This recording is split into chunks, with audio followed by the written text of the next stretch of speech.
अस्सलाम वालेकुम। मेरा नाम मोहम्मद वकार अतीक है। मेरा ताल्लुक करेक्ट रियल एस्टेट से। DHHT कराची में जब भी हम परचेजिंग की बात करते हैं तो उसकी वजह ये है कि यहाँ बहुत ज़्यादा सप्लाई नहीं है।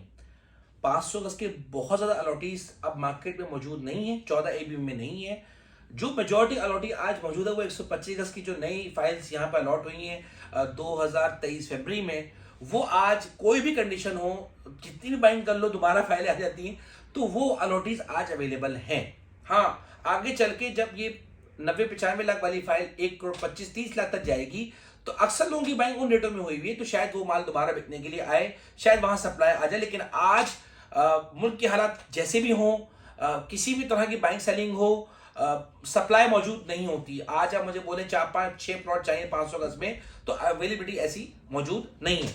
अच्छा, अब अगर मुल्क के हालात की बात की जाए कि भी इस हालात में प्रॉपर्टी की कंडीशन कैसी होगी, आगे हालात कैसे चलेंगे, तो मेरे लिहाज से तो स्टेबल रहेगी चीज़ें। ऐसी नहीं है कि बहुत ज़्यादा हड़ाहुड़ी होगी और किसी भी एक गवर्नमेंट को अक्सरियत नहीं मिली तो उससे हालात ख़राब हो जाएंगे या बहुत अच्छे हो जाएंगे।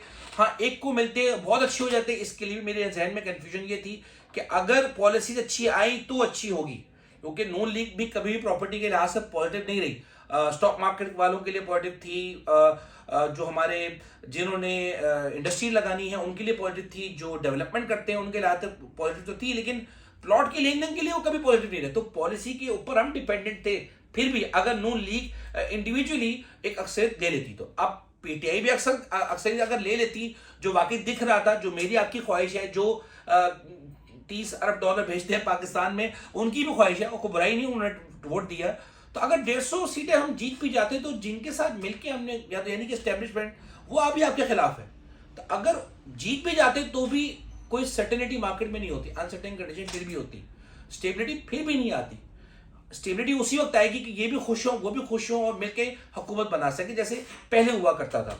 तो आज अगर हम बात करें तो जो होता है बेहतरी के लिए होता है, और मुझे इसमें ऐसी कोई कंडीशन नहीं दिख रही कि आप बोले कि वकार भाई प्रॉपर्टी को अब मुझे बेचना है या मुझे निकलना है। ये बात वाज़ेह रखिए कि जो भी बंदा बाहर से पैसा यहाँ भेज रहा है, पहला मकान जिसने बनाना है ना वो बनाएगा, किसी की भी हुकूमत हो।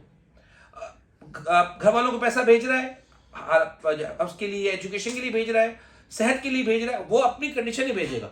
हाँ, वो जो इन्वेस्टर था, भेजता था, 4-6 महीने में ट्रेडिंग हो रही है, ले बेची कर रहा है, वो इन्वेस्टर इस 20 महीनों में नहीं था और आगे भी आने वाले 15-20 महीनों में मुझे वो नहीं दिख रहा। लेकिन क्या इन पिछले 20 महीनों में क्या काम नहीं हुआ? हुआ है। एंड यूजर से ही काम हुआ है और वही एंड यूजर से काम मुझे आगे चलता हुआ दिख रहा है। तो बहरहाल कंफ्यूजन क्रिएट नहीं करनी, जल्दबाजी में आके कोई चीज नहीं बेचनी, और जल्दबाजी में आके कोई चीज परचेज कर ली हो या डिसीजन ले रहे हो कि 4-6 महीने में चीजें बेहतर हो जाएंगी तो हमें कुछ बेचना नहीं है। मुझे ऐसा लगता है कि चीजें आगे जाके ऐसी दिखेंगी और जब गवर्नमेंट बनेगी तो हो सकता है उस वक्त और कोई बेहतर सिचुएशन मेरे और आपके सामने बेहतर तरीके से आ सके। जज़ाकल्लाह खैर। Thank you.